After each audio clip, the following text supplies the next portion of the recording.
whenever series is ready, since they'll hold the semifinals regardless. So, me, Creighton, Chicken Man, we're all in here casting. Choose your favorite caster, guys. They're all streaming. You can find every caster, as well as foreign language casters, if you don't speak English or don't like listening to English. Either one. On the Team Look at sidebar, you can find everyone. Well, that's a 12 pool right there. It is actually a 0-0 start. Guys, we're finally into a fresh series. And it's going to start off very quickly in the bottom left, going for a 12 pool. It is the blue Zerg, GogoJoey. In the top right as the red Protoss, he is Drogo. How was he on a barcode earlier but not now? What happened? I guess maybe the admins told him to get off the barcode, maybe?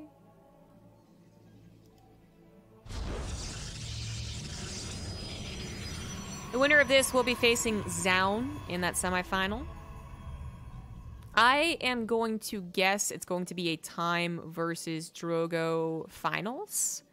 Drogo has been performing pretty darn well recently. He seems to really be reaping the rewards from training in Korea for quite a decent amount of time, actually.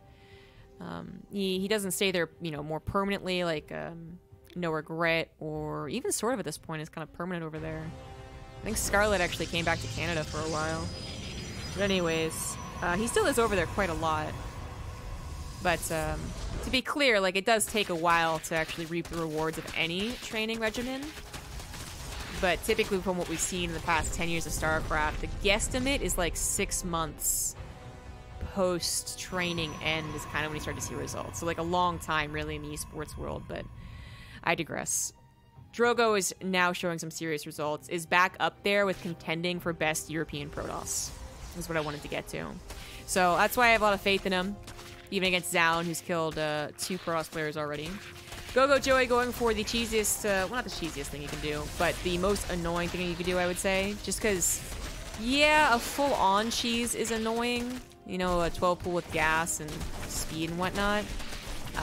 This is just annoying just because it's like a fly as opposed to, instead of falling down a pit, you kind of twist your ankle a little bit, or not even. It's just like, one of those, like, you thought there was another step, and like, it's kind of annoying. It's not really painful, though. So I'd still say this is the most annoying thing to have happen. You scout it, you kind of go, oh, really? You respond, and Drogo responds perfectly, and then you're just like, okay, well, now I have to go 2 gateway build here, which is always a little awkward. Because most Protoss builds, all Protoss builds, do not revolve around 2 gateways, first and foremost.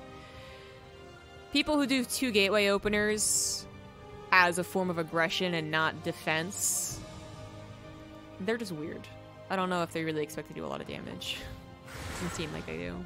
But when you're up against, on Zen against a 12 pool, you gotta go for the 2 gateways. And yeah, gotta use whatever units come out. So the 2 Zealots sacrifice themselves, yeah, GG there. But the Adepts, they can do some serious damage. And this forces Joey to respond to the 2 gate, which he forced out in the first place. Now, if you can respond perfectly, you force out the build, you respond perfectly, take no damage, then, you know, A+ to the Zerg here. But this was more like a D. Maybe like a D+, I don't know. This was not a perfect defense. Lost mining time, lost drones, building cancel, lost lings, time taken away from getting a 3rd hatchery, lings now overproduced and looking very lazy and awkward. It just... Drogo has handled this pretty much as perfectly as possible.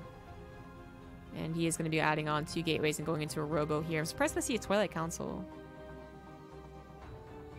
Twilight Council now coming down, but would be late to actually time out well with like a Warp Prism Archon drop, so... with no Forge and no natural gases, I still think it's going to be something aggressive. Okay, the natural gas is now coming down. I mean, everything's offset a little bit, because it's not a normal game, so maybe this is normal timing for gas. This is going to be maybe an upgradeless charge. Immortal. Templar Archives might come down for an Archon. You know, I'm just gonna wait and see. I don't know what I'm guessing. Let's just wait. Roach Warren coming down now for GogoJoey. Okay, so it's just gonna be a I was guessing Temple Archives for Archons, but a Dark Shrine also works. DTs and then Archons is always nasty. But I think with this whole setup, the way he got to all of these structures, I'm feeling it's more just like going to be an attack. Their Nexus might come down, but not like heavy probe production on it. We'll see. It also might just be because he couldn't get a lot of... he couldn't get a lot of scouting, but then he had those adepts, now losing Phoenix. Actually, it's a decent bit of scouting. I don't think the Robo First was defensive, but maybe it was. Oh, Immortal gonna be picked up. This is gonna be... I mean, it's still nasty. It's only 4 gateways, which, you know, isn't a ton, but he could warp in 1 Zealot wave, 1 Archon wave to 2 Archons, and then also have an Immortal, you know, with the War Prison package, and that's a pretty scary army this early on, charge or not. Let's see what it can do. 6 roaches on the way, 4 already here, 3 queens, 2 of them on the front lines, targeting that War Prism. This is about as good as Joey could have gotten, since he didn't have... You got as much scouting as you would expect. Not even going for the Archons, actually. That's nasty. Oh, nasty. I mean, the Spore Crawler was late anyways, but I could see how the Immortal would be intent on focusing it down. So taking the opportunity to just use the DTs. The Zealots do sacrifice themselves on top of roaches, but I think they were actually kind of cost effective, and most importantly, they kept the roaches from defending the Spore Crawler. So third base does go down. Drogo does have that third Nexus on the way. As I said, maybe not probing it up, you know, with Chronos and stuff like that, but he's done the damage, and now he can just play the macro game. So he can start building probes and transferring them over. Still no Forge, just more gateways. So a swift follow-up is what I'm expecting. GogoJoey might try and go across the map and deal some damage almost, you know, desperately, but Drogo will... I mean, his army's just... It's going to be better whether it's defensive or offensive, right? There's an Immortal blocking there. No run-bys to buy any time. In fact, losing about half of those lings. Drogo still controlling the map here. GogoJoey going for a perhaps a very desperate Spire. And he's not going to get the time to actually utilize it. It doesn't look that way anyways. He's got like 200 gas, not even. He uses it on Ravager, so he's not even going to use the Spire. He's going to try and hold this push, which he does see coming, but just because you see it coming doesn't mean you can hold it. Thank you very, very much for the $12. Vegan Year 2020. Thank you. Thank you. There's the quick cancel right there. Archons and Immortals with a Guardian Shield or a couple of Force Fields. Whichever one you really want to use. Gonna go for the Force Fields. That makes sense. Kind of odd Force Fields though, right? Doesn't matter. Oh, War Prism actually gets targeted down. That wasn't supposed to happen. Charge shots coming in from the right side, but only 2 of them. It might just be too much brute force anyways, but the War Prism was really supposed to be saving some of the Immortals who are getting low. It's supposed to obviously reinforce. This was supposed to be just a slam dunk, and it's actually kind of a desperate alley-oop. I don't... this is kind of turning on him, losing a lot of expensive units. And the charge lots are not going to be able to fix their problems, but does it matter? Does it matter? GogoJoey had to sacrifice so much to make this hold work. Third base is now coming down again. Might actually complete this time. 4 mutas are on the way, but that's not a very scary amount. Simply put, the gas income from 4 gas guys is not impressive. Not when you're going for mutas. And Drogo is on 3 base full saturation. So who do you think's gonna win this game, right? Overseer a little bit late to the party. DT got a couple more shots than it ever should have. It's targeted down, and the micro is trying to be the realest real micro ever, but it's not gonna happen. Even a forceful coming down to make sure those Archons... Again, I want to say slice and dice because it just sounds so good when you say it, but Archons do not slice and dice. They, Psionic Blast, I guess? What does it feel like when you're attacked by an Archon shot? Someone answer me this. Mutas appear, instant warping of Stalkers. He could go into Blink. It's such a low economy game that even if GogoJoey were to try to really just like all in on mutas, I don't even think Drogo would have to base trade. That's usually what happens, you know? If you choose the Blink defense in a macro game where they're going for mutas, you're kind of choosing a base trade ultimately. unless you can get like a really strong timing, or they make a mistake, I guess. Otherwise, if you're truly scared about the macro game, a macro PvZ against a muta player, you usually want to depend on Phoenix more than Blink. Yeah, I think this game Drogo's fine to just do a Blink attack. I'm not scared for Drogo, and I don't think Drogo is either. GogoJoey is trying to buy time to get some greed, I would say, behind this, but then he actually is building roaches, and it's like... He has to be at all times afraid of a push, but this is, you gotta take the risks, right? Like, you gotta be the silliest player out there. You gotta use the mutas, even in small numbers, to go for 20 drones immediately. You go for 20 drones faster than later, then suddenly you have that 10 extra seconds to also pump out 10 extra roaches. It's the chance you gotta take as a Zerg player, and instead, he's gonna be on 42 workers, kind of 3 bases, and... with an army that just, it's only 30 supply above. That's actually not impressive, you guys. That's not for a Roach Ravager army. The mutas could try and come in here and like pop the Immortal Shields is always kind of a clever thing. Like, I'll do a barrel roll, that's a cool trick, but This looks kind of close. The Archons do go down, the Immortal Shields have been popped, but just required all the Zealots, or all the Stalkers rather, to come forward as they were defending all their bases. Zealots also being warped in once again. Mutas trying to take down one of these Immortals, but GogoJoey was totally all in with that. Either he all-ins with that and loses, tries to macro and still loses. There really were no good options, but... I guess I personally would have preferred the desperate attempt to be as the greediest Zerg that's ever lived.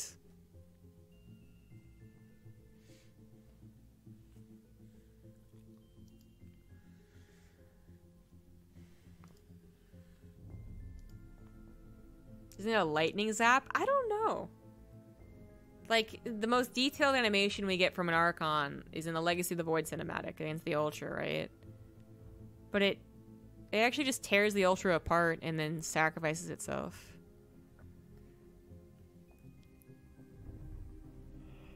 Oh, no, wait, it attacks the Lings, that's right. Yeah, the Ling attack was kind of like a, lightning, I guess. And a lightning attack would barbecue the Lings and make them go, yeah, and then they'd fall over a little burnt. But I feel like in the cinematic, the Lings got evaporated.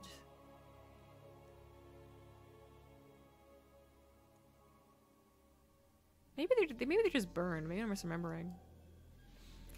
Well, I guess I have an excuse to watch Legacy of the Void cinematic again. Woe is me, right? Such a cool cinematic. One thing that Blizzard does right. Cinematics. We're on Eternal Empire for game number 2. In the bottom left is the red Protoss. He is Drogo. In the top right, as the blue Zerg, it is GogoJoey.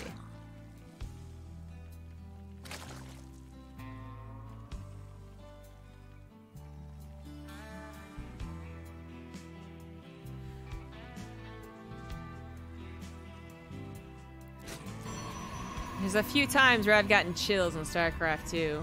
1, Jaedong versus Deer, game number 5, BlizzCon semifinals. The burrowed roaches were amazing. 2, looking at old videos of crowds reacting to the Wings of Liberty announcement of Hell It's About Time. Really, the first reaction is when the computer screen says Marine booting up or something, whatever it was. That was sick.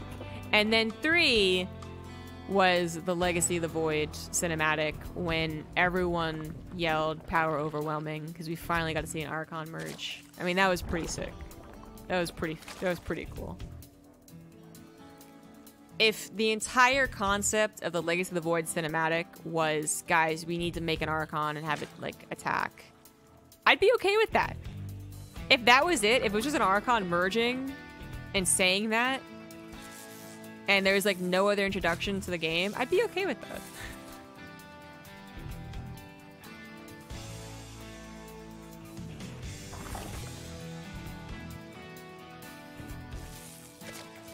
Archon's cast and blast. Kind of want to use that now. Oh, this drone. Drogo's in it to win it, man. Oh my god. Oh my god. Not really worth it, actually. I mean, 1 for 1, right? But I'm thinking most importantly about that probe dying is that they don't get a scout in the third base. But, you know, it was in the main base so long, I guess it doesn't actually matter. Yeah, alright, whatever. It was 1 for 1.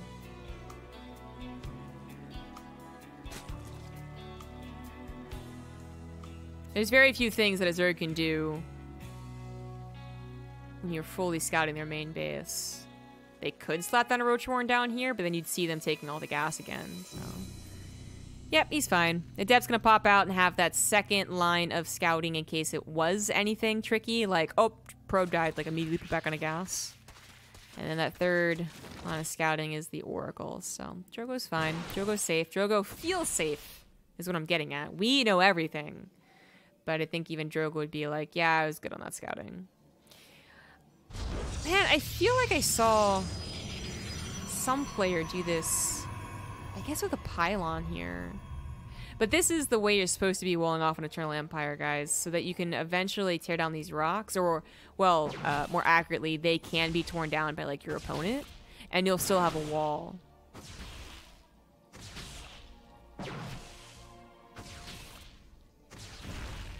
Takes time to kill that Overlord. Doesn't want to build a Phoenix, I guess. Doesn't want the Overlord to see the gas timings, which, by the way, our little lake is actually going to go for a very fast Nexus. Seems to be the choice. Either 330 gas or 4-minute Nexus. You can't go for a faster Nexus if you didn't go for a second Oracle immediately, a third Oracle immediately. I'm not sure which one really was the true cause of the delay on the Nexus. But anyways... Still pretty fast Nexus. It is triple Oracle. Lots of Chronos going into it as well. Only just now throwing down that gas. But obviously still a lot of income coming through here, but still with a decent amount of harassment in the right hands here. These Oracles, and there's 3 of them, they don't die. Well, that's the goal anyways. They can cast stasis traps, they can kill drones, one-shot them instantly, and not die. It's kind of the important part about this, is that, you know, like 3 Oracles, you lose 1, you say, oh, there's no worries, like I still have 2. No, you're really supposed to keep all 3 of them alive. There is a significant delay on the Twilight Council Forge, but in the grand scheme of things, if GogoJoey's not going for an attack, so be it. The triple Oracle is supposed to be keeping up harassment for the next actually like 2-3 minutes. Again, going into the whole they're not supposed to die thing. They're the scouting, and they're the only form of harassment in keeping the Zerg in check right now. As everything comes up for the macro game behind this. You know, not a lot of gateways first and foremost, but rather third Nexus and the tech structures. Gateways now coming down as the upgrades start. More drones going down here. 3 Oracles still alive. Revelation also casts. Natural's a decent place to cast it. Spire is on the way in the main base, however. Oracle's unlikely to get through there, since they're looking for the drone kills. No Sentry for Hallucination. Oh, 1 was just sent, I think. Yeah, there we go. That could see it, for sure. Protoss are well aware of their weaknesses when it comes to scouting patterns. In fact, sometimes too aware. Estrella specifically was scouting the back lines of all the maps, and his opponent used that to then place a Spire like here, which was maybe the most obvious place to put it, but it was so obvious it worked. Lucid Phoenix does see the Spire, and Drogo now has an idea of what to do. He's already building a Phoenix, so he might have already been kind of on to the idea that that could happen. Maybe because it just happened in the last game, maybe because he knows GogoJoey, and maybe because he didn't see a lot of roaches. But he was already building a Phoenix, and then you can build more Phoenix, or you can go for an attack. Because again, even if he builds a Spire, the mutas instantly, there's not that many. I guess no Warp Prism, so the attack idea is actually not valid. Not valid, never mind. Because his gateways were finishing, and he chrono the upgrades along the way, you would have +1 in charge, but not valid as a strategy, so he's gonna have to play defensive, and if he's gonna play defensive, then yeah, you gotta build more Phoenix. I'm kind of surprised he had a slight delay there, but he's now chronoing out the 3rd one.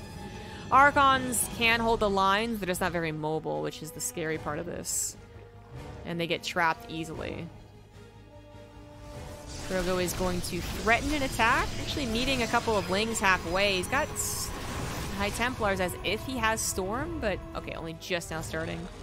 +2 also started using up all the gas, so not really instant access to Stalkers or Archons as the mutas come in.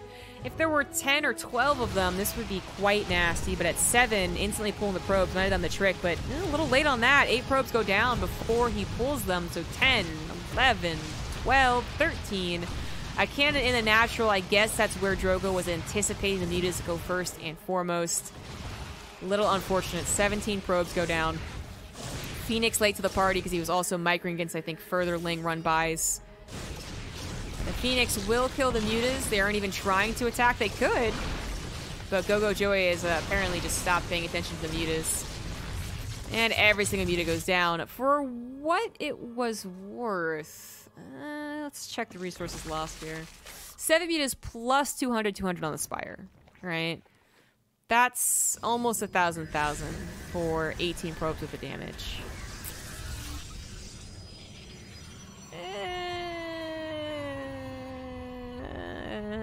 Because the thing is, Drogo was like fully saturated when those kills happened. It's much worse when the kills happen earlier, right? That's always the case in StarCraft. Lose 4 workers in the first 8 or 5 minutes. Much worse losing 4, 5, 8 minutes. But I think it's actually the least of our concerns as spectators, because there's something else happening that I'm more interested in. These Corruptors on the way seem pointless. The Phoenix didn't even go into 5. There's literally 3 Phoenix, so definitely no investment into a fleet beacon, second Stargate. So what are the Corruptors really going to do? They can take out these Oracles eventually? Well, only if they catch them swooping in. They can take out a Warp Prism. They're still pretty good at that. But otherwise, they can peon buildings. That's what they got going for them. And I think that is far more important than whatever the mutas did or did not do. +2 is finishing up as Drogo is maxing out, readying for a very powerful attack. Sees a bunch of Corruptors and probably is like, okay, alright, cool. What are they going to do? Oracle's getting stasis traps, actually, is a neat little addition to this. It is popped by a handful of units from GogoJoey, but this army is just so good. From Drogo, that is. It's an even army supply against Roach Ravager. Banelings have been morphed. They are on creep, and they do have speed, but now they're coming through a choke. They weren't prepared to handle this. If GogoJoey had an army over here and an army up the ramp, then it's a lot more complicated, a lot scarier for Drogo to push in, but catching him on the ramp like this, even just gonna let his zealots now kill themselves on the Banelings, which is usually not what you want, but they're fodder. They're unimportant. Storms hit the very heart of the Roach Ravager army, and this push looked easy. Drogo takes the 2-0.